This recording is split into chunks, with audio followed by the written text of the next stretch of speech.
Hi there. How are you today? I hope you're well and that you're safe. And I'm delighted you're joining us today for Impossible Live. One of the cool things about you popping in live or for replays is we might not have had an opportunity to meet yet. One of the things I would love to encourage you to do is to share in the chat who you are, who you're looking to meet, and a way we can help you in between weekly Impossible Lives. I'm delighted you are joining us today. And I'm a toast girl, and today's a heavy hydration day, trying to stay ahead of the track. So today's commercial, I guess we would say, is for smart water, and this toast is for you. Today's topic is about emojis. And the topic came up after reading a couple of LinkedIn news articles. Hey, Lachelle, how are you? Welcome, welcome. After reading a couple of LinkedIn news articles, they inspired me to click through and check out some cool blogs and some articles and to check with amazing Catherine Lee of Real Connections Media. And what I loved is for those of you who haven't had a chance to meet Catherine yet, Catherine and I are a palindrome. Our ages are reversed. And Catherine, Catherine, I'm going to say thanks for not telling most people your age on the first date. And it's a real reminder we're different generations. And Lachelle, I adore you. And back to you about amazing connections. For those of you who have not met Lachelle Atkins, America's Supermom, in 1 week, Lachelle introduced me to 10 people. No joke. Not 10, just anybody's. 10 high quality, amazing connections. We need that kind of those kind of collaborators, those kind of strategic alliances, those kind of referral partners who really have a great understanding of what we do and just show up. And hey, Catherine, welcome. Thank you on the back end. You'll love this today because I have multiple events today. And that means that the title for today's event are emojis, are new language filters. That'll pop up shortly on a banner for you. What you're going to laugh at is I'm graphically challenged. Those of you who know me well, if we're playing Pictionary together, my family only gets the answer for the Pictionary clue because not on my drawing, because someone else is an amazing artist. And it's a real funny thing. Any of the great graphics that you see that are connected with Impossible Live are really from amazing Jackie Barker of Barefoot GC. And I thank Jackie for lending us her digital talents. But it's really funny because in the process just of getting to today's topic about emojis is that reading the articles, it really reminded me I need an emoji translator. My family uses emojis. It probably started with our iPhone users and those who had avatars. They started sending symbols and messages. And I'm like, I needed to use a search engine to figure out what we were talking about. And part of that, I really have to thank Catherine about because part of it really is generational. We're sometimes of a certain age. I don't know a nicer way to say it. And I appreciate people like Clarine Mitchell because in Clarine's LinkedIn project, Clarine reminded us, those of us who are above 50, it's sometimes a different language. And one thing I learned in terms of looking at the emojis also is the emojis are cultural also. They they vary also depending on our gender, depending on our backgrounds, in so many different spaces. It depends on whether they're in a text message, whether it's on Instagram, whether it's on another social media platform, and occasionally, rarely, in an email. So I think it's interesting in the process of talking about communication styles. That's really where the emojis kind of discussion kind of came from. It's a graphic symbol, sometimes used in some cases to convey an emotion, which can be really challenging if we haven't met. It can be really challenging if we haven't heard each other's voices, if we haven't met in person, if we're part of a team that's working remotely. And I know that's a whole lot of different what ifs, but those are the ways we're using them. We're we're using them in some cases as what I call language filters or a shortcut. I didn't hesitate as a woman of color a couple of years ago during Black Lives Matter to kind of show a fist. It reminded me of the solidarity of growing up in the 60s. It reminded me of watching my uncles or watching gentlemen at family reunions kind of greet each other. And I think emojis have that kind of sense to them. They can be a shortcut to convey something and convey an emotion. And that's gotten a bit challenging because we're in a world where we have different triggers, for lack of a better word. We're in a world with microaggressions. We're in a world where so many people have different gender identities and are of different cultures. I hesitate to put them in more formal communications. I hesitate to put them in a message with somebody I don't know. And another way that I'm noticing with those is that if someone is visually impaired, we're not sure when you're sending a message. How does that translate? Where is the pronunciation key for the emoji that I can hit or we can hit in our communications with each other?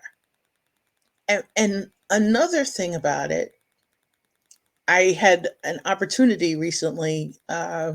We've been in an extended season of gratitude, grief, and growth. And we were at a celebration of life. Hey, Cheryl, we're at a celebration of life for a family member. And unfortunately, in that side of the family, we only see each other at funerals. And we saw each other together, and then we made a date for brunch and was delighted at brunch to have an opportunity to have a conversation with our youngest godson. He's 18, just graduated high school. He'll be approaching a new college. He just selected his college. He took his time, and he'll start college next fall. It'll give him time to learn how to drive, and he's really excited. Yesterday over brunch, I had an opportunity to sit opposite him and have a conversation and discover longest conversation we've had in his entire life, and longer than 10 minutes. We sat opposite each other for about 3 hours. Our youngest godson is neurodiverse and really brilliant young man, thoughtful, interested in being a writer, has a lot to say, wants to make sure you get him and really understands him. And yesterday, we sat opposite each other for 3 hours. He's probably the only 18-year-old that I've received a text message from that has not used an emoji. And I realized his mom doesn't use them either in any of our communication, and she's of a different generation. So I think sometimes that in the conversations, if we're using emojis and someone's visually impaired, they can't see them. How are those translated? What's the pronunciation key? If you're in our audience and I'd absolutely love to continue exploring this conversation. And we think of it on websites because websites are have, translation keys, abilities to help us navigate no matter what our special abilities are so we can understand the information. But does that same thing happen when we send a text? Does it happen when we send an email? I'm really curious about this, especially after speaking with our godson yesterday. He's about to go to college. His database may double in his first year as a freshman, and people will be sending him messages that he's not necessarily sure how to navigate. If I'm not sure, decades later, I wonder if there's a way that I can help him before he goes to college next year. And he starts receiving text messages from people who don't realize his communication style, his personality style is extremely different. Someone could send an emoji and it's universally understood and we can miss it. And that was what caught me about the articles in LinkedIn News, was about the opportunity to miscommunicate, to really miss what someone was saying. What I absolutely loved was finding an amazing blog in the post about dumplings and a dumpling emoji. It really caught my attention in a lovely way because the author of the article was using the dumpling emoji and the dumpling emoji project to speak about two women who discovered that dumplings that were in so many different cultures might be an opportunity for like a Kickstarter project to kind of get them added into Unicode so that other people could look them up, because dumplings in so many different languages, they meant so many different things and so many different cultures. And I loved reading the article, and I'll share a link to it because it was an opportunity for a discussion with people in other cultures about how we could look at an emoji and it could just send something else through our brains and through our thoughts and kind of create an opportunity for discussion. And I'm not necessarily saying there are always language filters. I know for me there are different way of thinking, of processing, of communicating, of seeing information, whether it's somebody raising their hand.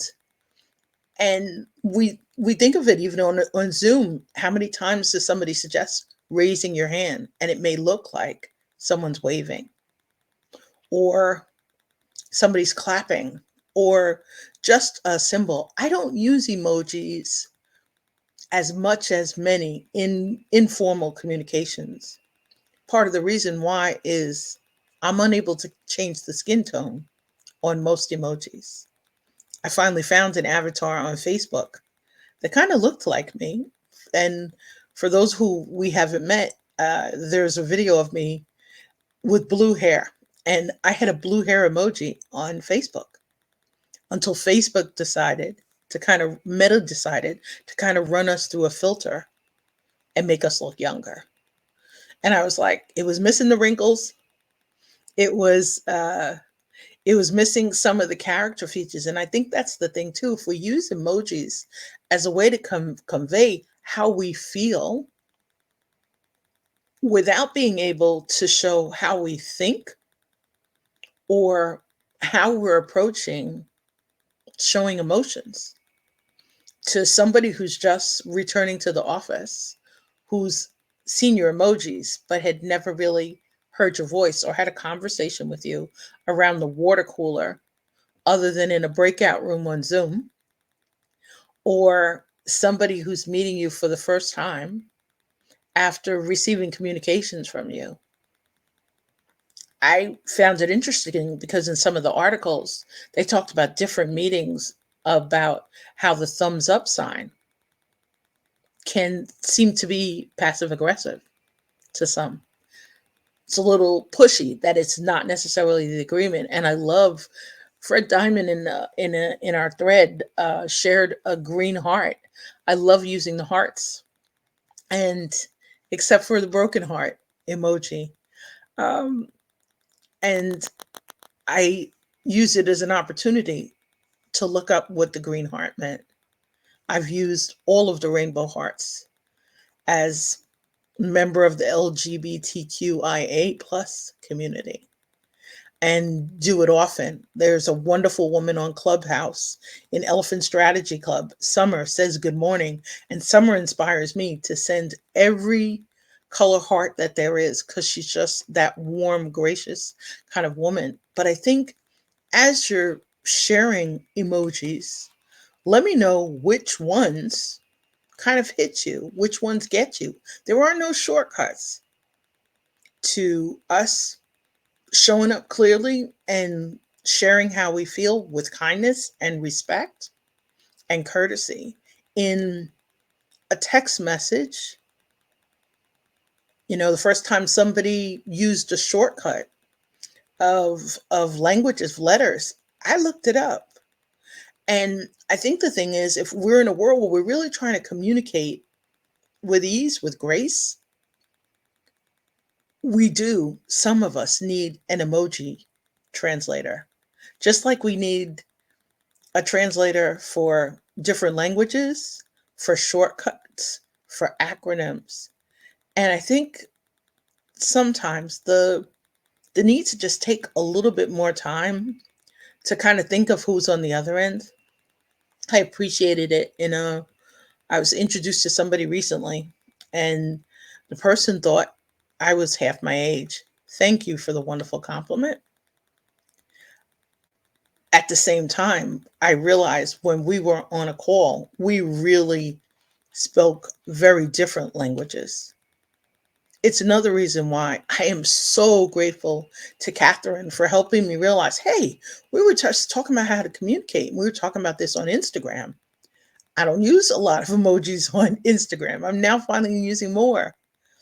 I liked that, ability to light something up. So I would show flame, or the ability to help entrepreneurs and talented teams reach who they're trying to reach. So they're no longer the best kept secret, and they increase their revenue. So I love the rocket. It kind of could show someone taking off, or a ladder where we need help on a climb. And I think part of the reason why I'm suggesting this is, for so many years, I hid from being a coach. I really did. I stepped away from it. And I think the hard part was trying to figure out how to communicate quickly and effectively to really help the entrepreneurs and teams I was trying to reach. And I loved meeting and working with so many wonderful people in a lot of industries. But I realized there's no shortcut, there's no Unicode, there's no universal language that we all hear and process and feel and kind of get. And that part of this is why I mentioned in our topic about the filters. We have to filter the information. We've got to sift through it. In the old days, we needed a calendar, we needed a pasta strainer. It's the equivalent of trying to maybe say something, and somebody's got to dissect the message to really get it. And that's the part I'm saying. I know we're in a world where we have less time. We're bombarded by messages, by approaches, by the need to respond quickly sometimes, and the reminder that on the other end, person's not necessarily ghosting you. They may be trying to digest what's happening. And because of stuff they're going through, emotions, life, other fires they're putting out, it may be taking a little bit more time on their end. Kind of like my godson yesterday, our godson. Bright, intelligent. You can tell he's paying an incredible amount of attention. I understand now why, when I send him a text message, sometimes he doesn't respond. He's translating it. So if we could help each other reach across the miles, smiles across the miles, just like that amazing emoji dumpling project by two extremely talented women. And I love the gentleman who shared it as part of his blog, and I will share it in the comments.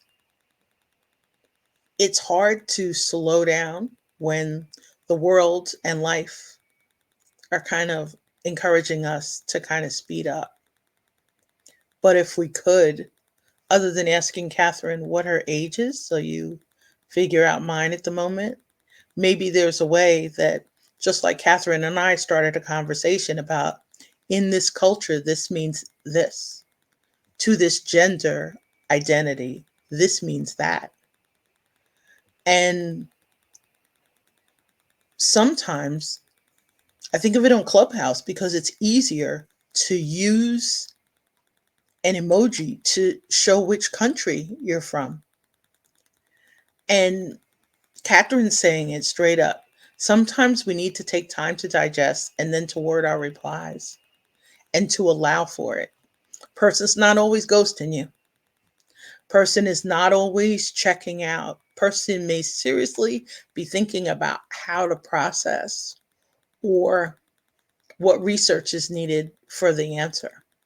So if we could continue in our dialogues, in our conversations, to keep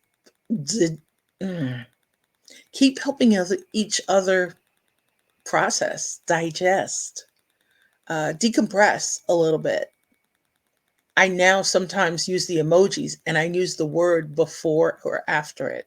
I'm always talking about our fragile world. You'll see me with the globe or with meridians on a map, because sometimes I realize the word needs a translation so that we don't need to keep filtering everything. So thank you for joining us today for our emojis, our new language filters. And I hope you'll help us continue this conversation in our posts, in our discussion about styles, about language. And I hope you'll keep introducing me to new emojis, because that will be a few less that I need to translate and look up to. There are some that aren't appropriate for this social justice activist. There are some that aren't good for some generations and for some neurodiverse styles. So let's take our time with the clarity in conversations. And thank you so much for joining me today. I have so much research on this, thanks to LinkedIn News kind of kicking off the conversation. And let's just continue to try and be careful and safe out there. I look forward to seeing you again for Impossible Live. And stay safe, stay well, stay inspired, stay in touch, and please have a magnificent day. Take great care. Be well.